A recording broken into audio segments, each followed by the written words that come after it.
Assalamualaikum warahmatullahi wabarakatuh. Om Swastiastu. Om Swastiastu. Namo Buddhaya, salam kebajikan. Oke, hari ini perdana kita di acara podcast bijak. Oke. Apa tuh sis bijak? Bijak itu, jadi ini tuh merupakan podcast perdananya Kejaksaan Negeri Karangasem sis, yang dimana di podcast bijak ini untuk menampung wadah untuk pertanyaan-pertanyaan untuk narasumber kita, juga memberikan penyuluhan hukum untuk masyarakat dan penerangan hukum untuk masyarakat. Jadi biar masyarakat itu tahulah gitu. Oh gitu. Berita-berita terkini. Yang pastinya narasumbernya nih top abis ya yang di sini ya. Iya dong. Pasti keren-keren narasumbernya. Harus keren, harus menarik. Oke. Siapa teh narasumber kita hari ini? Narasumber kita hari ini, sis, tapi sebelum kita mengenalkan narasumber kita, kita lupa nih, belum memperkenalkan diri kita. Oh iya, lupa. Katanya kan tak kenal maka tak sayang. Abis sayang gimana sis? Ditinggal. Gitu ya, Pak. Teman saya seringnya ditinggal Pak gitu. Aduh, malu saya. Saya Anissa Dwiliana, Kasubsi Pratut Tindak Pidana Umum Kejaksaan Negeri Karangasem, dan teman saya Astrid Merika, Kasubsi Penyidikan di Tindak Pidana Khusus Kejaksaan Negeri Karangasem. Oke, langsung aja teh. Langsung aja, biar bapaknya keburu bapaknya pulang nanti dong. A few moments later. Oke. Narasumber kita hari ini adalah pria kelahiran 1968. Beliau ini berasal dari Desa Datah, Kecamatan Abang, Kabupaten Karangasem. Kehidupan kecil beliau lebih banyak membantu orang tua, salah satunya beternak teh. Beternak ya. Okay. Di sela-sela menuntut ilmu di bangku SD, beliau menyempatkan untuk mencari rumput untuk pakan ternak-ternak dengan berjalan kaki. Luar biasa ya. Untuk memenuhi kebutuhan hidup sehari-hari, beliau ini pernah menjadi buruh di pusat perbelanjaan, buruh di hotel juga pernah. Berkat semangat beliau yang tidak pernah surut dan berkat keuletannya sehingga bisa menjadi seperti saat ini teh, dari no one menjadi someone. Gitu ya. Okay. Punya someone nggak? Nggak punya ya. Kalau Anda gimana? Punya someone? Salah nanya saya. Oke, ini dia narasumber kita di episode perdana podcast Kejari Karsem kali ini, yaitu Bapak Igede Dana SPD MSI. Oke, tepuk tangan. Yuk, kerja yuk. Biar agak rame ya. Bapak. Selamat sore Bapak. Selamat sore Bapak. Selamat sore Ibu. Aduh Ibu. Iya Pak, saya ditatap Bapak saya agak gimana gitu. Oke. Gimana sih? Terima kasih Bapak sudah menyempatkan sore ini hadir di Kejaksaan Negeri Karangasem untuk memberikan informasi kepada sobat-sobat Adiaksa, khususnya di daerah Karangasem ya, sis? Iya. Oke. Jadi beliau ini merupakan bupati periode 2021 sampai dengan 2026. Oke. Nah, selama menjabat ini beliau ini punya visi misi. Tahu nggak kamu visi misinya apa? Ini salah, saya kurang paham nih. Nah, visi misinya itu Nangun Satkerti Loka Bali menuju Karangasem era baru, seperti itu. Nah, mungkin masyarakat khususnya di Karangasem dan di seluruh Indonesia nih ingin lebih tahu Pak, apa sih intinya dari visi misi tersebut Pak, seperti itu. Terima kasih. Nangun Satkerti Loka Bali melalui pola pembangunan semesta berencana menuju Karangasem era baru yang mengandung makna menjaga kesucian dan harmonisasi warga Karangasem, bumi Karangasem agar dijaga dengan baik melalui pembangunan terencana, terukur dan terintegrasi sehingga masyarakat betul-betul bisa merasakan apa yang menjadi visi misi kami berdua bersama Pak Wakil Bupati. Seperti itu, keren ya Teh ya visi misinya ya. Nah, Bapak ini kan juga aktif sosial media ya Pak ya. Kita pernah baca tuh melihat bahwa Bapak ini pernah nih nginep di salah satu rumah warga di Karangasem yang kurang mampu, berbaur langsung dengan saudara-saudara kita yang kurang mampu. Nah, apa sih Pak tujuan Bapak? Apa sih yang ingin Bapak cari dari itu? Kami menginap bukan hanya mencari sensasi saja, kami ingin mengetahui kondisi real masyarakat kami, terutama masyarakat yang kurang mampu, apalagi rumahnya yang tidak layak huni. Kami sudah menginap kurang lebih 10 kali di rumah warga. Keren. Yang pertama kami ingin mengetahui kondisi realnya, kemudian perilakunya, kemudian apa sih yang dibutuhkan, apa yang bisa kami berikan terhadap masyarakat kami untuk meningkatkan taraf hidupnya. Kami sebenarnya ingin tahu secara langsung, nggak mau kami hanya mendengar dari bawaan kami, dari camat, dari perbekelnya, tapi kami ingin melihat langsung sehingga dalam mengeksekusi kebijakan tepat sekali. Oh gitu ya, jadi merasakan langsung ya Pak ya, biar mendengarkan langsung ya aspirasi dari masyarakat seperti betul, itu. Betul. Kemudian Pak, beberapa bulan kemarin tuh saya dengar kan Karangasem ini menerima penghargaan di ajang bergengsi Trisakti Tourism Award, betul Pak? Betul. Itu apa nih Pak yang bisa membuat Karangasem mendapatkan penghargaan tersebut Pak? Yang pertama memang Desa Tenganan memang desa tua atau yang disebut Baliage, Pak. Desa mungkin yang pertama ada di Karangasem. Kemudian adat, seni, terutama budayanya sangat dipertahankan, sangat dijaga oleh Desa Adat Tenganan, Pegerisingan. Sehingga ketika ada lomba tourism award yang bergengsi, kami mendaftarkan ikut lomba. Sehingga tim dari Jakarta melihat Desa Tenganan Pegerisingan memang betul-betul budayanya sangat unik sekali dan dipertahankan sampai saat sekarang, sehingga bisa mendapat juara 1 tingkat nasional. Luar biasa. Dan ini bagus sekali untuk perkembangan pariwisata kami ke depan, karena wisata budaya ini sangat digemari oleh tamu-tamu mancanegara. Mudah-mudahan dengan podcast ini juga jadi semakin orang tahu dan tertarik untuk mau datang ke sini ya. Soalnya emang sih keren banget, soalnya kemarin kesana ya? Kesana emang bagus banget sih, kayak kita tuh balik ke zaman dulu gitu ya Pak ya, benar-benar original, tradisional. Gimana nggak keren dapat penghargaan? Iya. Aduh, oke. Pak, gimana sih Pak cara pemerintah daerah nih mengoptimalkan potensi-potensi sumber daya alam yang dimiliki oleh Kabupaten Karangasem secara nih Pak, Kabupaten Karangasem ini kan termasuk wilayah yang cukup luas Pak, punya banyak potensi seperti di bidang kelautan, pertanian, pertambangan, pariwisata. Nah, bagaimana cara pemerintah kabupaten di bawah kepemimpinan Bapak untuk mengoptimalkan potensi di Kabupaten Karangasem itu Pak? Dapat kami sampaikan, potensi Karangasem ini sangat banyak sekali. Pertaniannya sangat luas, sangat bagus. Ada salak, ada jamu mente, ada kacang-kacangan. Kemudian potensi lautnya juga sangat luar biasa. Potensi laut panjangnya 96 km, terpanjang nomor 2 di Bali. Nelayannya, tangkapan ikannya terbesar di Bali, Pak. Dari 9 kabupaten kota, justru nelayan terbanyak, terbesar tangkapan ikannya adalah Karangasem. Kemudian pariwisata, daerah tujuan wisatanya juga sangat banyak sekali. Ada kawasan Tlamben, ada kawasan Amed, kawasan Ujung, bahkan ada Besakeh, Sidemen yang bagus-bagus sekali. Kemudian memiliki tambang galian C. Artinya potensi Karangasem ini untuk dikembangkan sangat bagus. Nah, kami sekarang pertama kami petakan dulu. Petakan mana menjadi kawasan pertanian, mana pariwisata, mana industri. Kemudian posisinya juga kami petakan. Baru kami buat regulasinya. Buat keputusan mana yang harus kita kembangkan. Terakhir baru kami yang mengeksekusi, Pak. Baru kami jalankan apa yang akan kami laksanakan. Saat ini pariwisata juga kami sedang kembangkan. Dan pun dalam kondisi pandemi COVID-19 kami tidak mau diam, Pak, karena kami berharap ketika pandemi COVID-19 sudah berakhir, pariwisata kami sudah running. Sudah Pertanian sampai saat sekarang kami sedang mengedukasi masyarakat.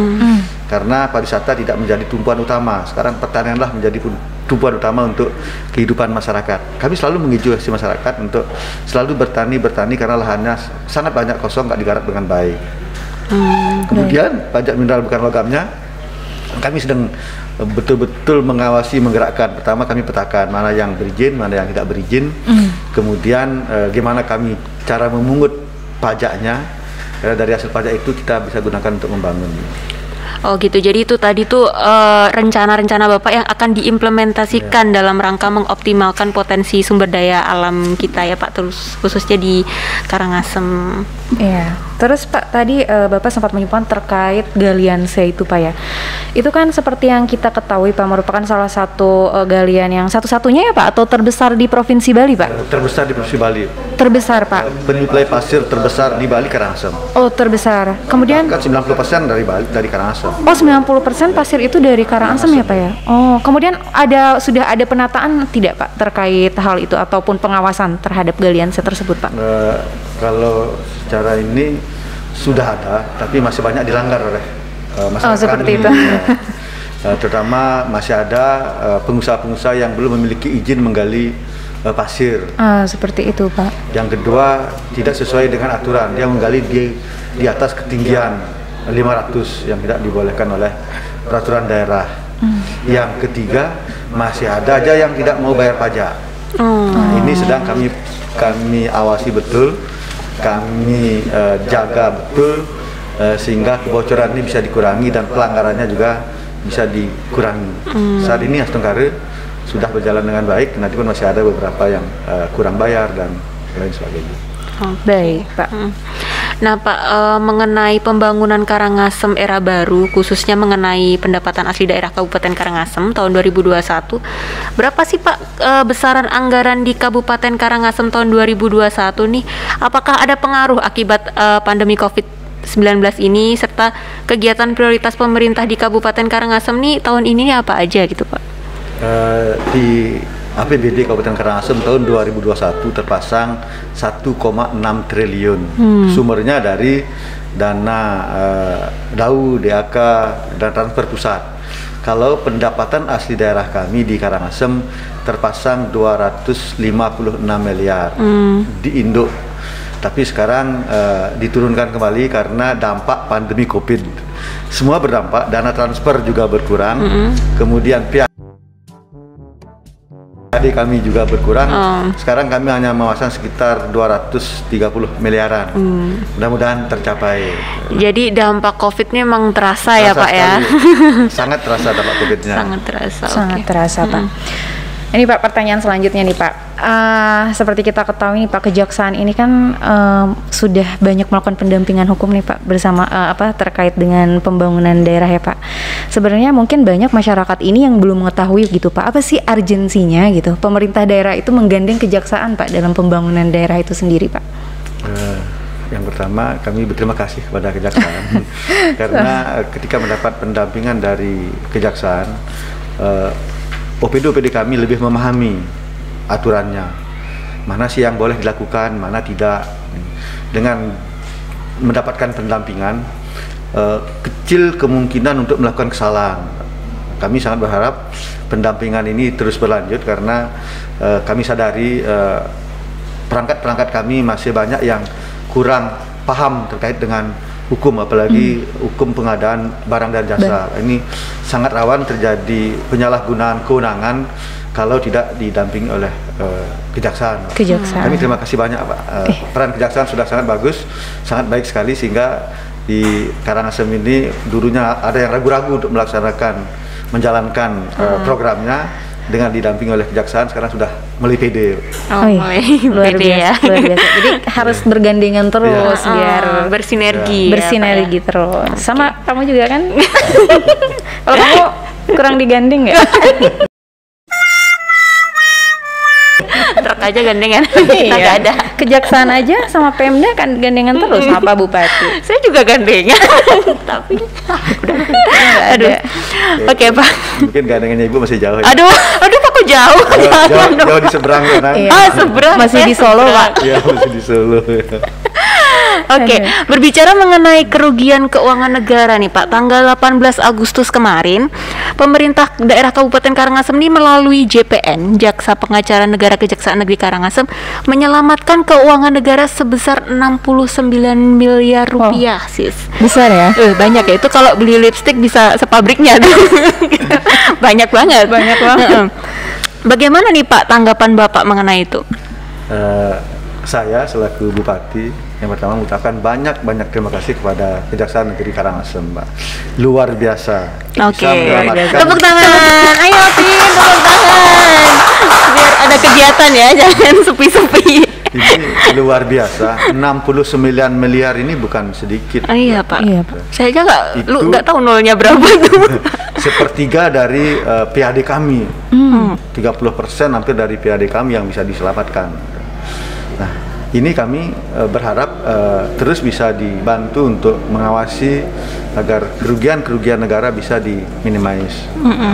Luar biasa, makanya kami sangat senang bisa mendapat pendampingan penuh dari kejaksaan. Seperti yang saya sampaikan tadi, dalam pengelolaan keuangan daerah banyak OPD kami yang belum memahami tata kelola keuangannya sehingga rentan terhadap penyalahgunaan kewenangan. Gitu. Seperti itu Pak. Oke. Selanjutnya nih Pak, mengenai pemerintahan yang bersih, transparan, dan akuntabel. Kinerja Kejaksaan Negeri Karangasem di bidang penegakan hukum, khususnya di permasalahan korupsi, pas banget nih kasus sidik ya. Tahun ini sudah ada 2 perkara yang naik ke persidangan tipikor dan sebentar lagi ada 2 perkara lagi nih Pak yang naik ke persidangan tipikor. Bagaimana tanggapan Bapak khususnya terhadap pesan kepada anak buah Bapak di masa kepemimpinan Bapak saat ini? Yang saya mengacungi jempol 2. Yang pertama, satu, ada efek jera Pak. Ada efek jera bagi ASN kami. Kalau berlaku atau berbuat salah, melanggar ya harus siap ditindak. Konsekuensi ya Pak ya? Konsekuensinya seperti itu, makanya saya wanti-wanti tegak lurus, fokus, jangan coba main-main dengan uang rakyat yang dikelola oleh pemerintah. Betul. Sekarang saya lihat dengan mendapat pendampingan dari kejaksaan, Astungkare tingkat kepercayaan OPD kami sudah bagus dan berhati-hati. Ini kan sangat baik, berhati-hati artinya secara langsung penyelamatan uang negara kan sudah lebih bagus. Iya, luar biasa ya. Nah, tadi kita udah ngomongin korupsi, apalagi ya, wisata. Sekarang nih Pak yang lagi hits juga nih Pak tentang PPKM Pak. Ini kan udah jadi perbincangan hangat lah ya Pak kan, karena PPKM ini kapan gitu selesainya gitu kan Pak, masyarakat diperpanjang terus. Kita juga patroli Pak. Kita turun ke jalan Pak. Turun langsung juga Pak sama ke jalan. Ini gimana sih Pak menurut Bapak supaya pandemi ini cepat selesai seperti itu Pak? Yang pertama saya ucapkan banyak terima kasih kepada staf kejaksaan yang bidangnya semestinya tidak teman-teman di kejaksaan, tapi saya lihat peran Pak Kajari sangat aktif sekali sampai menggerakkan stafnya, itu luar biasa Pak. Juga teman-teman Forkopimda di Karangasem ini bersinergi sangat luar biasa juga, sehingga terakhir saya dengar informasi bahwa dari 9 kabupaten kota di Bali 3 kabupaten zona kuning. Kami Karangasem salah satunya. Sudah mulai menurun ya. Sekarang pun masih PPKM, mudah-mudahan minggu depan ini PPKM sudah bisa dicabut sehingga aktivitas masyarakat bisa lebih bebas. Iya, tapi benar. tetap protokol kesehatan harus dijaga. Karena kita tidak tahu klaster baru atau pandemi yang baru bisa datang, ya kita tetap protokol kesehatan dijaga dengan baik. Apalagi di kejaksaan tadi Peduli Lindungi ini diterapkan dengan baik, luar biasa. Biasa. Karena dampak PPKM ini di kita juga ya sis. Susah mau pulang. Pak. Jadinya kita ya agak curhat Pak ya, jadi susah bisa pulang menengok pacar. Aduh. Kayaknya itu pasti, apalagi ya di samping saya. Oke, di samping kita patroli nih Pak, kita kan juga ada sosialisasi kepada masyarakat untuk patuh. Di saat yang bersamaan juga kita menampung aspirasi masyarakat yang terkena dampak PPKM ini. Apa saja sih Pak langkah pemerintah untuk merangkul masyarakat yang terdampak pandemi COVID-19 tersebut? Yang pertama, kami memberikan pemahaman dulu Pak, karena kondisi negara, khususnya kondisi Karangasem, dampak ekonominya kan luar biasa, sehingga uang yang digunakan untuk mengelola kabupaten ini sangat berat. Tetapi kami tidak pernah pesimis Pak, karena bagaimanapun warga kami yang terdampak COVID-19 ini harus kami berikan advokasi, berikan perlindungan, terutama kesehatannya harus dijaga. Yang kedua, tentu kebutuhan pokoknya harus kita penuhi. Negara wajib melindungi warganya, sehingga kami menganggarkan beberapa anggaran untuk pemenuhan satu BTT. Yang kedua bahkan sampai ke nakesnya pun kami berikan bantuan sehingga antara tenaga kerja kesehatan dan masyarakatnya bisa saling membantu. Kalau kebutuhan pokoknya kami sudah banyak mencarikan CSR Pak dari bank, dari perusahaan swasta besar kami mintakan sehingga kami bisa berikan kepada masyarakat yang membutuhkan, yang terdampak COVID-19. Bahkan yang positif, yang OTG, bahkan kami sediakan hotel untuk isolasi terpusat Pak, untuk mengurangi penyebaran COVID-19 ini. Tapi pemerintah dengan masyarakat juga harus bersinergi ya Pak. Kalau pemerintahnya sudah melindungi, masyarakat juga harus patuh ya Pak ya, prokes, harus pakai masker. Yang utama juga vaksin ya. Vaksin. Harus segera vaksin. Seperti saya juga kan. Iya, vaksin itu baru vaksin. Oke. Luar biasa tapi ya, berarti kepedulian Bapak Bupati ini terhadap masyarakatnya kan, bukan hanya. Terus gimana? Lanjut. Pak, ini lanjut kita beralih Pak dari PPKM. Kita juga mendapatkan informasi nih Pak, kalau bidang Datun sama bidang intelijen kita ini juga melakukan pengamanan Pak dan pendampingan terkait optimalisasi pencegahan dan penanggulangan COVID-19 seperti itu ya Pak. Kemudian ini saya balik nanya lagi Pak, ini sampai sejauh mana sih Pak keterkaitannya kejaksaan ini dengan keterlibatan Kejaksaan Negeri Karangasem ini Pak dengan program ini Pak? Yang pertama, saya mengapresiasi sekali keterlibatan kejaksaan Pak dalam penanganan COVID-19 ini. Tidak hanya sekedar turun ke lapangan untuk jaga dan pengamanan, tetapi dalam pengelolaan keuangan untuk penanganan COVID, kejaksaan sangat care sekali, mendorong kami memberikan pendampingan kepada dinas-dinas kami yang mengampu penanganan COVID-19. Ini keterkaitannya sangat bagus sekali. Kemudian saat turun ke lapangan memberikan edukasi, apalagi di awal-awal PPKM dulu kami dengan Pak Kajari turun bersama Pak, mengedukasi masyarakatnya, turun bersama, bahkan sempat juga bersama-sama memberikan sekedarnya sembako kepada masyarakat bersama-sama dengan kejaksaan. Artinya keterlibatan kejaksaan ini memberikan semangat kepada kami untuk lebih gencar menangani COVID-19, baik kesehatannya maupun ekonominya. Seperti itu Pak. Gitu ya. Jadi kembali lagi bersama-sama. Iya, gitu. karena sesuatu itu harus selalu bersama biar hasilnya optimal. Oke.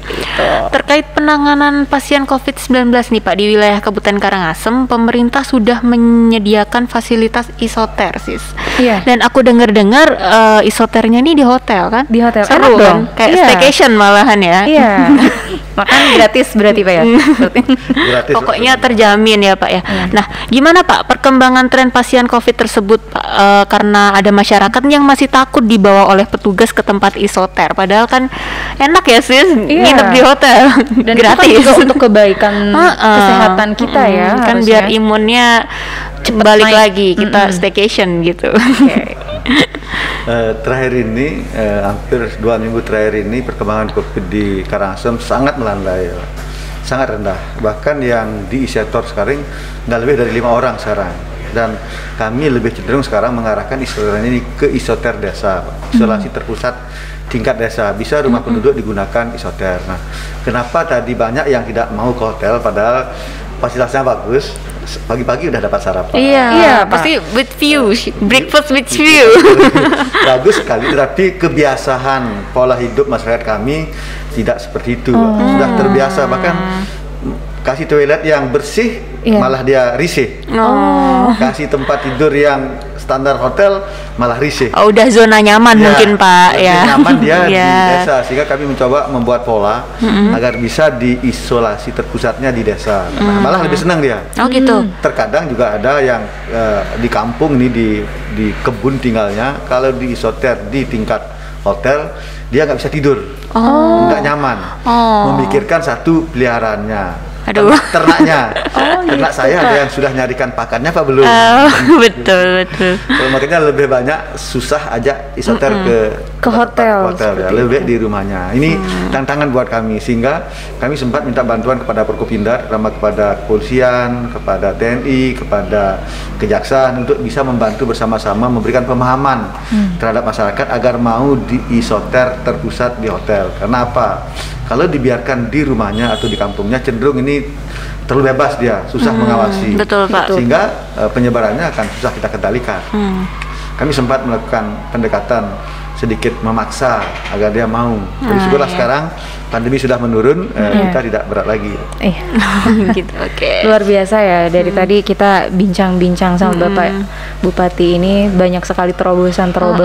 Pokoknya apa yang bikin nyaman masyarakatnya dilakuin sama Pak Bupati gitu ya.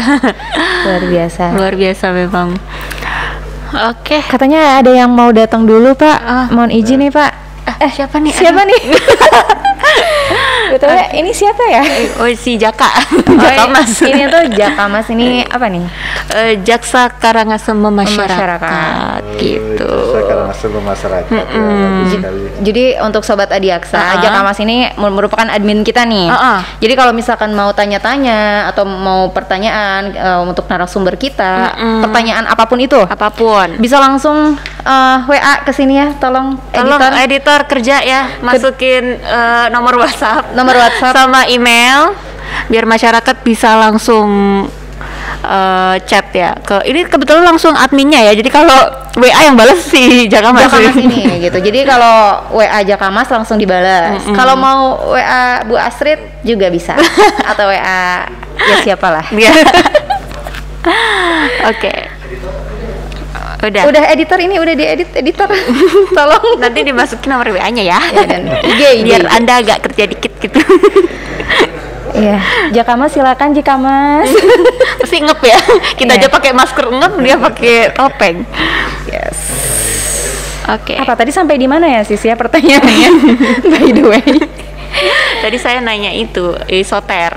Oh, kalau yang penjemputan ya sekarang berarti terkait dengan program pemerintah tentang penjemputan pasien di kecamatan, khususnya pasien yang mempunyai keterbatasan akomodasi seperti itu Pak ya. Apa saja Pak langkah-langkah yang diambil pemerintah Pak? Yang pertama, kami terinspirasi masyarakat kami jarang mau ke rumah sakit atau puskesmas karena terkendala transportasi. Yang kedua terkendala bagaimana caranya mengurus kalau kita berobat, karena Karangasem ini banyak orang miskin. Inspirasi itu kami membuat program antar jemput pasien. Kami sediakan hampir 25 buah mobil, unit mobil. Kemudian kami siapkan pendampingnya, kami siapkan tenaga kesehatannya, kami siapkan supirnya. Astungkare 3 bulan terakhir ini sudah kita bisa menjemput dan mengantar pasien 1.600 orang. Ini luar biasa. Sangat luar biasa, sangat banyak sekali ini. Baru 3 bulan. Ya, tepuk tangan. Tepuk tangan. Kerja. Dan ini sangat mengurangi beban masyarakat miskin.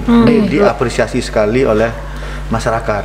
Ini luar biasa. Sehingga saat kami terinspirasi itu kami sudah petakan Pak. Kami buatkan regulasinya, buatkan SOP-nya, sehingga sekarang Astungkare berjalan dengan baik. Tetapi tentu masih ada beberapa kekurangan, terutama bagi masyarakat untuk menghubungi call center-nya di 119. Kami sudah beberapa kali evaluasi. Nanti kami akan berikan dalam satu wilayah atau satu lingkungan 5 atau 6 orang teleponnya boleh masuk. Tinggal kalau sakit menghubungi 6 orang ini langsung kita jemput. Langsung kita jemput.